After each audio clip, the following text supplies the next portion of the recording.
Welcome to Securing Your Brand. Join us as we explore trademarks, copyrights, and intellectual property to ensure the protection of your creative assets.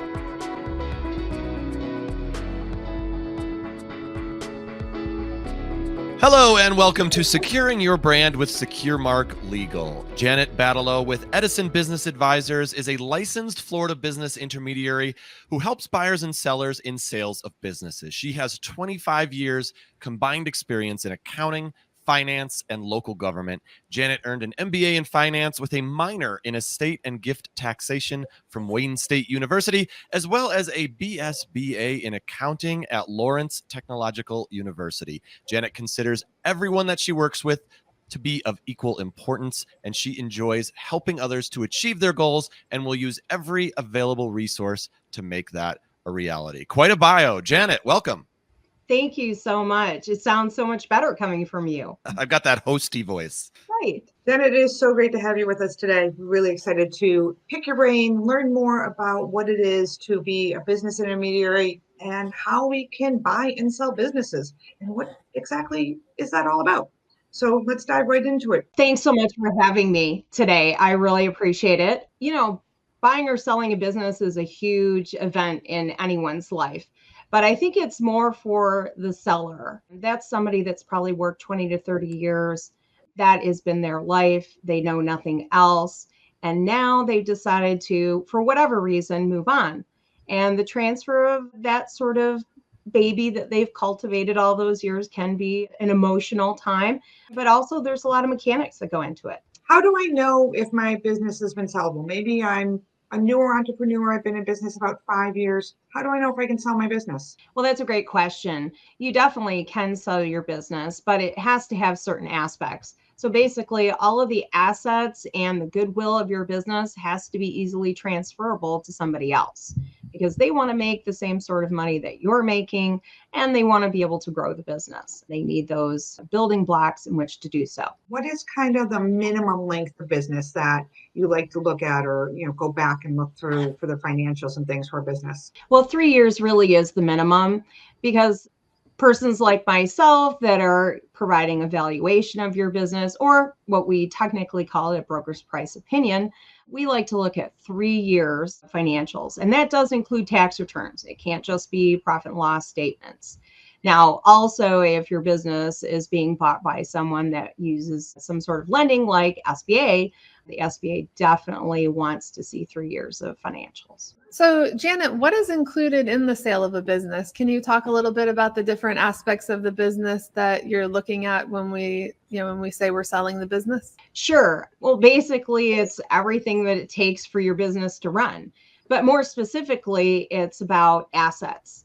And there's two categories of assets, both tangible and intangible assets. And I'm sure that you guys know a lot about the intangibles because that it includes things like intellectual property. So if somebody has a trademark or something like that, but that is something that a new buyer definitely wants to have. I mean, I have an example of this. Do you want to hear about that? Sure, that would be great. Yes. Okay, so I had this business listed and one of the buyers asked if they actually own their domain and own their website. And I thought, well, okay, that's got to be simple. I already asked him. So I had said to the seller, well, we need to provide proof of that. And then there was some silence. And so he was able to, find the receipt for the domain. The website was a little bit different. So that was something that he had to research. Now, another company I had listed, they actually had a trade secret. So the secret sauce to how their particular product was made and made it more marketable. And it was one of their largest selling points. So if you couldn't actually transfer that to a new buyer, there would be problems. Right. So what happened in that case with that domain? Were they able to come up with proof and did they actually own it? Yes, actually, they own the domain. That wasn't a problem. The website was a little trickier because, how some people will say to you, oh, hey, if you, host your domain, we'll create a website for you. Well, that's great, but you may not own that website. So we actually had to dig a little deeper and we did find out finally that he did own the website, but that was a little hairy at that point with the new buyer. Those types of things that are transferred, so your domain, your website, your intellectual property, it's transferred as part of your sale. Oh, absolutely. So, tangible, intangible assets, everything that you need to run your business has to be transferred to a new buyer. Now, some things transfer more easily, like a vehicle. So a vehicle has a title. You can sign over the title. They can go register the vehicle. But other things like you deal with, intellectual property, can be a little bit more challenging because sometimes people, they haven't filed the proper paperwork. And that can really get hairy when it comes to due diligence. Due diligence is the time when the buyer is asking all these questions about the business and making sure that you've accurately represented everything. So this is normally when problems like this come up. So we really encourage sellers to know what they own. And if they don't, really need to consult someone like your firm. This can be a really good lesson for our listeners that are maybe not even thinking about selling their business right now, just running it and building it, to keep really good records of everything, right? When you start your website, when you have contracts with anyone that's making your logo or designing your website or anything like that, to make sure that you keep these things in your files so they're ready if and when in the future you want to think about selling. It's much easier when you're going through it rather than going backwards. Absolutely, because as I'm sure you come across, things can take time to fix. So, when you get maybe 14 days for due diligence, which is a common amount of days, there may be some things that you can't fix within 14 days. So you want to be prepared. Actually, we talk about pre-due diligence, and that's something that us as business intermediaries actually do. So I'm the one that's supposed to ask you for all this information and say, hey, we just need to make sure that you own everything and that you can easily transfer everything to a buyer. So if your business intermediary seems like they're being really nosy, they're not. This is what they're trying to do on your behalf, is to make your life. Maybe they are. They are a little bit. Yeah. They're trying to make sure they're valuing your business properly. Because I'm sure all of this goes into business valuation and determining what that sale price is. How do you determine a sale price of business and what goes into that determination? Well, it really is about the assets themselves are part of how the business operates. The business assets are a part of it along with the goodwill. But when you talk about valuing a business, you're looking at, how much the business is making. And we talk about in the industry of discretionary earnings, or sometimes if it's a larger business, they'll talk about EBITDA or adjusted EBITDA. But the reality is that assets have to go with the business because you need them to operate the business. And if you need them to operate the business, they're what is, generating the cash flow. So we're going to want to know all about your assets, but really we need to look at your financials to see how much you're making. And then we go through 4 different valuation methods, and we look at industry, comps, and we put it all together. And there's a little art to it. Some businesses might be a niche market, they might be more valuable. Cost of entry is, something to consider. I mean, if you could actually just go start the business for a lot cheaper than buying one, why would you do it? But sometimes that's not viable. Anyway, so those are just some of the things. And if I'm looking to buy a business, how do I know, what kind of business I want to buy? How do I get into looking for business to purchase? Therein again, we become very nosy. So we ask a lot of questions. But the one that I usually start with is, what do you want your day-to-day life to look like? What do you want to do all day? And this really elicits a lot of different responses from people. I mean, some people say, well, I just want to be sitting on the beach for half of the day. I just want to go in for a couple hours in the morning and make sure everything's running right. And then I just want to leave. And I say, okay, well, that's fine. And then, of course, we have to talk about their financial situation. How much cash do you have to put down? If you're going to need financing, what kind of financing would you qualify for? I usually send people out to get pre-qualified so we can kind of get a better idea from an actual lender. And then location. There's a lot of people that, I'm going to move, especially Florida here, right? Everybody wants to move to Florida. And I say, okay, well, where do you want to move? Oh, I'm just going to move where the business is. Okay, well, that's great. So where should we be looking for this business? Where are the places that you like? Oh, I don't know. We can just look all across the state of Florida. And I said, well, that's great. I said, but the state of Florida is really large. So we got to narrow it down just a little bit, you know? So, you know, and then their family. You know, a lot of people are bringing their family with them. Do they have small children? Are they grown children? Do they have grandkids? We talk about a lot of different things.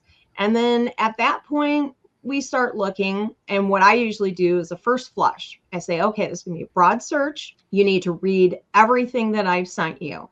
And then you need to pick the ones that you like the best. And then you need to tell me about the ones that you absolutely, there's no way on God's green earth would you ever do that for a living. And then we can narrow it down. That'd be a big list for me, that second part. It usually is, you know, and I don't mind. I think they think, oh my God, you know, she's going to be really upset spending all this time. And I'm not. I mean, this is part of the process. And this is what I'm here to help with. That's really great advice. So what is some of like the very key factors that you're looking at before you say, okay, I'm willing to present this to one of my buyers. This business has value. This business is viable. This business. What are some of the key things that you're really looking at when you're buying a business? Well, I think it really, if I were to pick the top three, is obviously it has to make the amount of money that they need.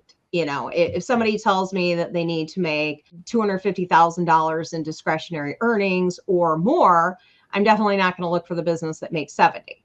So that's the first criteria. It meets their financial criteria or needs. And then it's the amount of hours that they're working and actually what are they doing?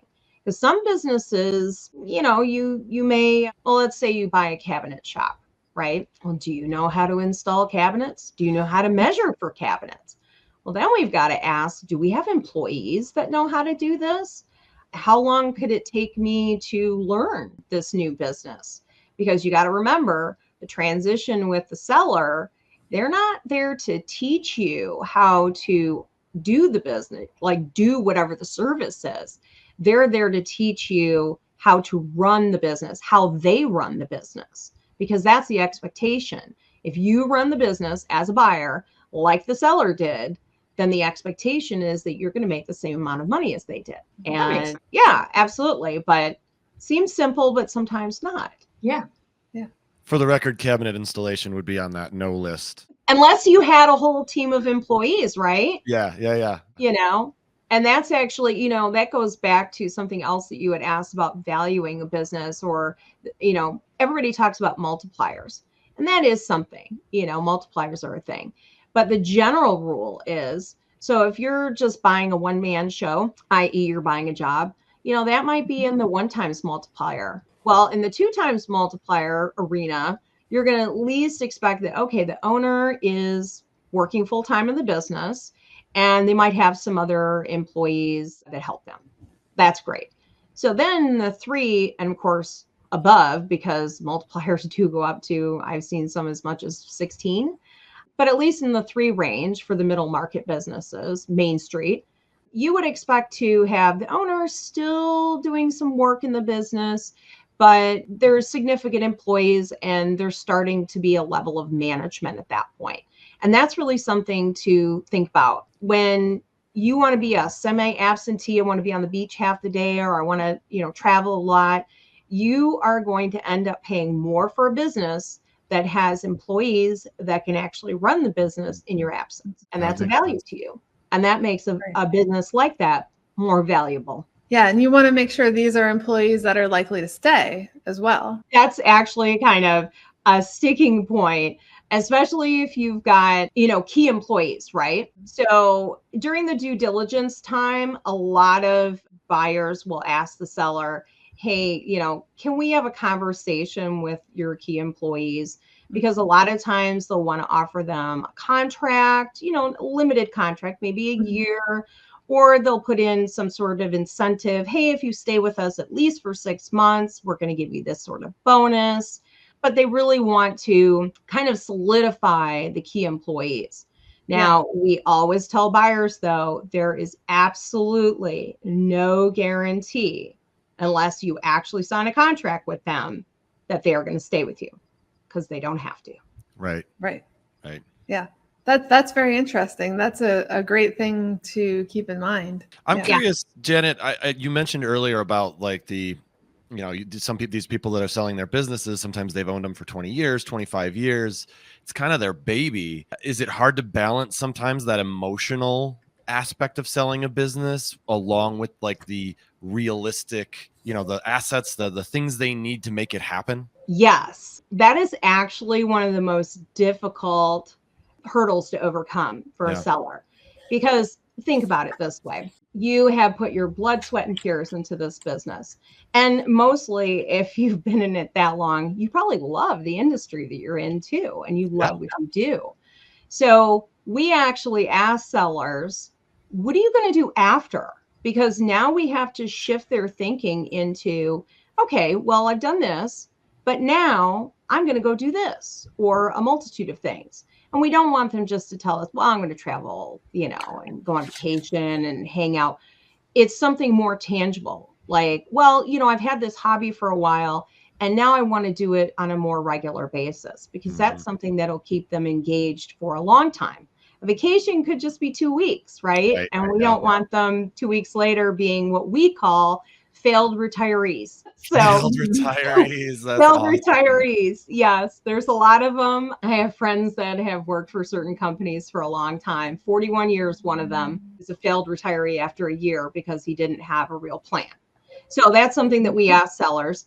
And so when they get engaged with what they're going to do after, the emotional attachment that they have from, running the business sometimes can be partially transferred into the excitement of what they're going to do next. Yeah, about volunteering. I know a lot of people who volunteer pretty heavily once they retire or once they sell a business or things like that. Yeah, that's a good point. If they have something to put their energy and focus into, it'll make it a little easier to transition out of the business. Yes. What am I going to do to make myself get out of bed?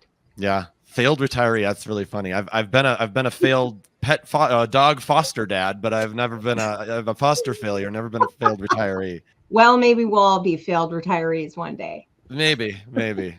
I want to be a real retiree too. So Janet, do you want to talk a little bit about the importance of using a business intermediary or broker? And can one do this on their own? Or why would they not want to do it on their own? Well, I always tell people, I look at it this way. When I went to sell my house, I called up a really good friend of mine who's a realtor, and he did it. And the reason why I asked him to do it was because I was too busy moving, packing, and all of the good stuff that comes with selling a place and moving somewhere else, because I actually moved 1,200 miles in 2020 to come down here to Florida. So that's a recent memory. So the same thing with the selling the business. You're still running the business. I mean, just because you put it up for sale doesn't mean that you're going to stop running the business. Yeah, you're not just. No, it's like, oh, I put it up for sale. I'm just going to go home now. No, because you still need an income. Right. So this is a whole extra job you're adding on to yourself. Yes, it is. So, what we do for you, which I think is one of the more valuable parts, is not only are we valuing your business, we're getting the most probable selling price. We're gathering up all your information, the pre-due diligence that I talked about, but we're actually the in-between of you and the potential buyers. Because let me tell you, they can take up a lot of time. And that's what we do. I mean, that is our job. We are your in-between. So if I get 20 inquiries from buyers, well, guess what? The market moves fast. So you can't wait a week to get back to these people. You have to get back to them the same day. And then, of course, we ask buyers questions on your behalf, like, hey, do you actually have the funds to buy this business? Like the most important information we need from a buyer. And if they really can't prove that, we're not going to bother with them because they're not going to be a viable buyer anyway. Right. But, we ask for things like, hey, are you pre-qualified? Can you give me a screenshot or snapshot of your bank balance? No accounts, please. But just something that, is tangible, or a letter from your financial institution stating that you have available funds. So all of these things are things that you would have to do yourself if you want to sell it yourself. And of course, just the marketing that we can provide, this is what we do. So we are spending every day, all day, doing this on your behalf. So you can just make sure that your business continues to run well and that you're not falling behind, because that's a trap that people fall into.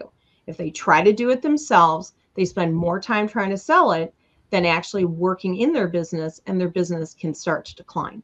Yes, and the value of the business can then start to go down, and it'll become less sellable. Yeah, Exactly. that makes a lot of sense. Yeah. Yeah, because, like anything, you're probably going to ask for the most recent financial documents. So if you see, oh, the first quarter of this year is really not looking good, and you're thinking, well, I just started selling the business this quarter, not a good idea. Not a good excuse. No. So that's really important, making sure that you're, doing your pre-due diligence before you sell, you're continuing to actively work in that business, and having an intermediary that can make sure that the buyers are actually qualified. The value of a business, when we talk about, we talked about the intangibles and things like that, making sure that you have your trademarks and your copyrights. Can you tell us about how that plays into a value of a business? If you have, a logo trademark, and that's something that distinguishes you or is part of your brand recognition, well, a new buyer is going to want that. I mean, if you have funny character and it's unique and everybody knows, oh yeah, that's the space dog, from that air conditioning company. Well, they know who that is. And then they're like, yeah, I really like that company. Well, if that doesn't go with the business, I mean, it's just like not having the phone number to the business or the social media accounts or the website. It's extremely important that go with it. Now, on the other hand, if you have some materials that are copyrighted, like you could actually be a business that ends up providing manuals, or you are a window covering company that actually goes out and covers glass, and you have, specific designs that you have.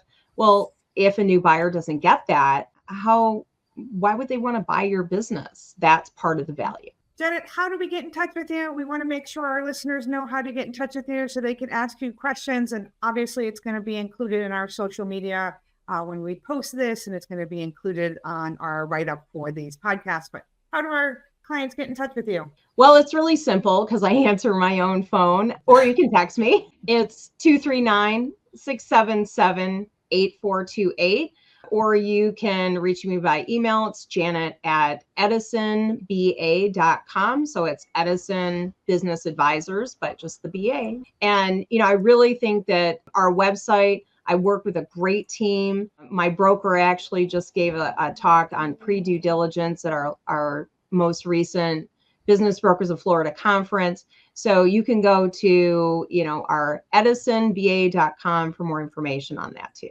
Wonderful. Thank you so much for joining us today. It was great having you. We learned so much. Well, Yes, thank you. I really am so glad that you're doing this series, because I think what you do is not brought to the surface enough. I mean, it is an integral part of most businesses, whether they know it or not.